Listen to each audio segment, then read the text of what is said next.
आरएसवीआई info capsule पर ये है आरएसवीआई न्यूज अपडेट्स। आइए सुनते हैं देश विदेश की प्रमुख खबरें और सबसे पहले अंतर्राष्ट्रीय खबरें। लॉस एंजल्स के जंगलों में भयानक आग, 10,000 एकड़ से ज्यादा प्राकृतिक संपदा जलकर राख। अमेरिका के लॉस एंजल्स में इन दिनों प्रचंड गर्मी है। लॉस एंजल्स काउंटी में पिछले कई दिनों से भीषण आग लगी हुई है। जंगल की इस आग में अब तक 10,000 एकड़ से ज्यादा प्राकृतिक संपदा जलकर राख हो गई है। लॉस एंजल्स प्रशासन ने 1,200 लोगों को सुरक्षित स्थानों पर पहुंचाया है। आग के कारण शहर के एक प्रमुख अंतरजातीय राजमार्ग को भी बंद कर दिया गया है और पास ही में स्थित झील को पर्यटकों के लिए बंद कर दिया गया है। इजराइल सरकार में सब कुछ ठीक नहीं, नेतन्याहू ने अपनी ही सेना पर उठाए सवाल। गाजा में अपनी सेना की योजना की प्रधानमंत्री बेंजामिन नेतन्याहू ने निंदा की है। गाजा में अभियान चला रही इजरायली सेना ने गाजा में राहत सामग्री की आपूर्ति के लिए सीमा से जुड़ी एक प्रमुख सड़क पर प्रतिदिन सुबह 5 बजे से शाम 4 बजे तक सैन्य कार्यवाही रोके रखने की घोषणा की है, लेकिन नेतन्याहू इससे सहमत नहीं है। सवाल उठ रहा है कि सरकार की अनुमति के बगैर इजरायली सेना ने ये महत्वपूर्ण निर्णय कैसे लिया। यूक्रेन में शांति के लिए रखी गई शर्त पर भारत सहमत नहीं, सम्मेलन में शामिल 12 देशों ने नहीं किए हस्ताक्षर। विश्व के 80 देशों ने युद्ध खत्म होने के लिए यूक्रेन की क्षेत्रीय अखंडता बरकरार रखने की शर्त को मुख्य आधार बनाए जाने के बयान पर हस्ताक्षर किए हैं, लेकिन भारत सहित 12 देशों ने इस शर्त से टकराव की स्थिति बनने की आशंका जताते हुए बयान पर हस्ताक्षर करने से इनकार कर दिया है। भारत ने साफ किया है कि वो बातचीत के जरिए यूक्रेन में शांति स्थापित किए जाने का पक्षधर है। विवाद के समाधान स्विट्जरलैंड के लिए बर्गेनस्टॉक रिजॉर्ट में यूक्रेन पर आयोजित शांति सम्मेलन का अंतिम दिन था।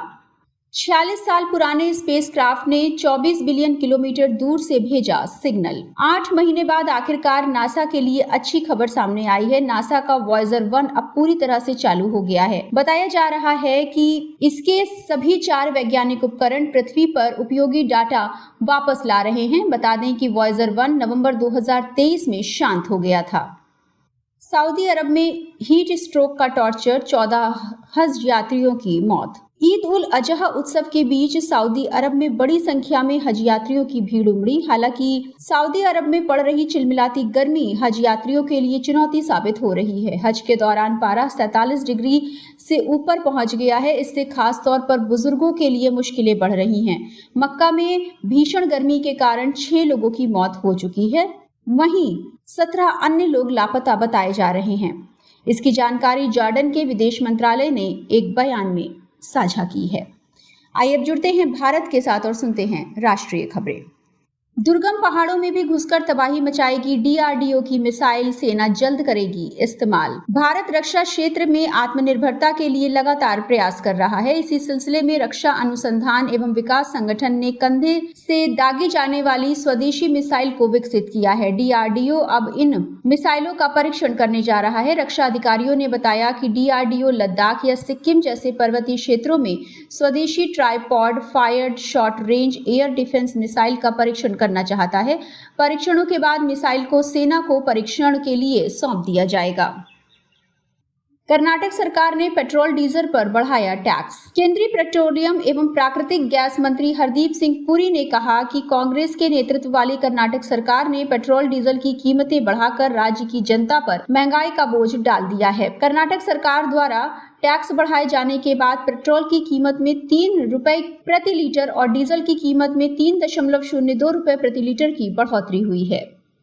भारत गहरे समुद्र मिशन वाला छठा देश बना। इसरो ने भी की इस उपलब्धि की सराहना। केंद्रीय विज्ञान और प्रौद्योगिकी राज्य मंत्री जितेंद्र सिंह ने कहा कि भारत गहरे समुद्र मिशन वाला छठा देश बनने के लिए तैयार है। मंत्रालय की 100 दिवसीय कार्य योजना को लेकर आहूत बैठक की अध्यक्षता करते हुए सिंह ने गहरे समुद्र मिशन की प्रगति पर गर्व और खुशी व्यक्त की। कहा कि भारत इस उपलब्धि को हासिल करने वाले कुछ देशों में शामिल हो गया है। उन्होंने संस्थानों से आजीविका के लिए समुद्र और उसकी ऊर्जा पर निर्भर लोगों को सशक्त बनाने पर ध्यान केंद्रित करने को कहा। हमें अपने बहादुर हिमवीरों पर गर्व, गृह मंत्री अमित शाह ने की आईटीबीपी के जवानों की तारीफ। केंद्रीय गृह मंत्री अमित शाह नई सरकार के गठन के बाद सुपर एक्टिव दिखाई दिए। उन्होंने दिल्ली में जम्मू कश्मीर की सुरक्षा स्थिति और अमरनाथ यात्रा की तैयारियों की समीक्षा के लिए हाई लेवल मीटिंग की। ये मीटिंग हाल ही में जम्मू के रिसाई जिले में हुए आतंकी हमलों के बाद हुई है। हमलों को लेकर केंद्र सरकार एक्शन मोड में आ गई है, जिसके लिए गृह मंत्री ने आला अधिकारियों के साथ मीटिंग की। इस बीच अमित शाह ने आईटीबीपी के जवानों की तारीफ की है। उन्होंने कहा कि हम अपने बहादुर हिमवीरों पर गर्व करते हैं। आईटीबीपी माउंटेन रेस्क्यू टीम ने हाल ही में लाहौर और स्पीति में ऊंची पहाड़ी चट्टानों पर एक चुनौतीपूर्ण तलाशी अभियान चलाया और एक अमेरिकी नागरिक का शव बरामद किया।